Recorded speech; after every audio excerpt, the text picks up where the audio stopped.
मैं एक ज़िंदगी के एक ऐसे पड़ाव में थी जहाँ पर मैंने कभी कल्पना नहीं की थी मैंने वैसी ज़िंदगी जी। तो जब मैं ऑलरेडी एक ऐसे पड़ाव में हूँ जो मुझसे या एक ऐसी ज़िंदगी में हूँ जो मुझसे जी नहीं जा रही, तो मुझे उसका प्रचार नहीं करना था। मुझे अपने दुःख को बेचना नहीं था। मैं उस दुःख को सच में जीना चाहती थी और मुझे ऐसा लगता है कि कोई भी इंसान अगर अपने दुःख का प्रचार ना करके उसे अपने तक रख के और अगर वो उस दुःख को जिएगा, वो उस दुःख से तभी निकल पाएगा। देखिए, किसी को खोने का डर होता है, वो हर किसी के अंदर होता है। जैसे प्रेमी प्रेमिका या माँ को अपने बच्चे को खोने का डर, कहीं चोट लग जाती है तो अरे बहुत कंसर्न रहते हैं। बट जब एक इंसान खो देता है ना सच में, तो मैं तो ऐसी थी, मुझे पता ही नहीं चला कि मेरे साथ क्या हो गया। मुझे ऐसा लगा कि रातों रात सब बदल गया, कि लिखना ऐसा मेरे लिए रहा कि मैं वैसे बहुत हंसमुख थी बचपन से ही, बट मैं ना कभी किसी से अपनी बातें शेयर नहीं करती थी। और हमारी मम्मी को क्या होता था कि ज़्यादातर वो बीमार रहती थी, तो कभी वो हॉस्पिटल में एडमिट हैं, उनका कभी कोई सर्जरी है, कभी कुछ है। तो 3 भाई बहन हैं हम, तो मैं सबसे बड़ी हुआ करती थी। तो वो लोग तो रो लेते थे, वो लोग कह लेते थे, पर मैं कभी कह नहीं पाती थी।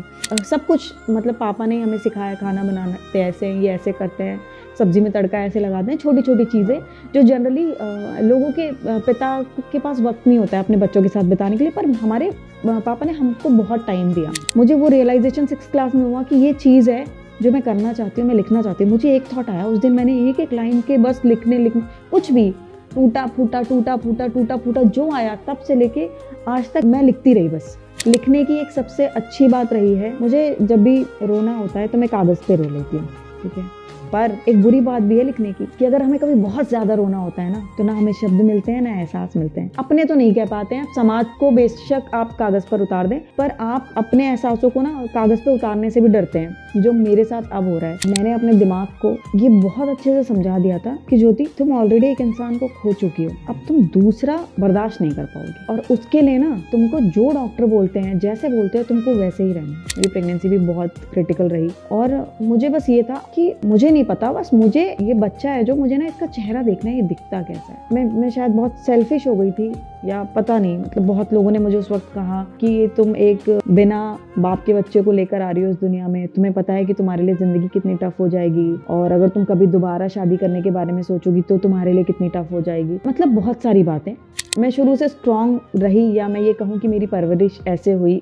मेरे पापा का यही था कि जीवन में कुछ भी हो जाए, देखो, जाको राखे साइयां, मार सके ना कोई, तुम्हारा काम है कर्म करना, और तुम बेझिझक होके, क्योंकि तुम नहीं जानती हो तुम्हारे लिए क्या बेहतर है, वो जानता है उसके लिए क्या बेहतर है।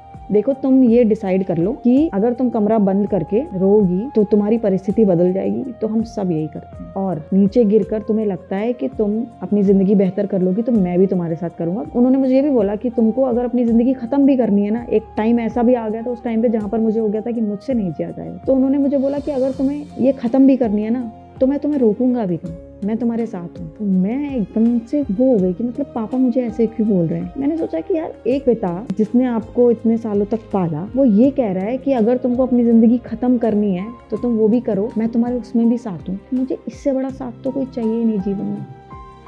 अगर एक सही हाथ मिलता है ना हमें, हमारे हाथ को पकड़ने के लिए, चाहे वो आपके माँ बाप हों, भाई बहन हों, तो आप जिंदगी का कोई भी पड़ाव पार कर लोगे। तकलीफें होंगी, हर किसी को होती है, हर रोज होती है, पर आप जब तक अपने आप को किसी के आगे सामने सरेंडर नहीं करोगे ना, या किसी पे विश्वास नहीं करोगे कि आपकी नैया ये पार लगा देगा, आप जिंदगी के किसी भी डर से नहीं निकल सकते। हम नाव में जाते हैं, हमें ये लगता है कि भाई वो लेके जा रहे हैं तो हमें पहुंचा ही देंगे पार।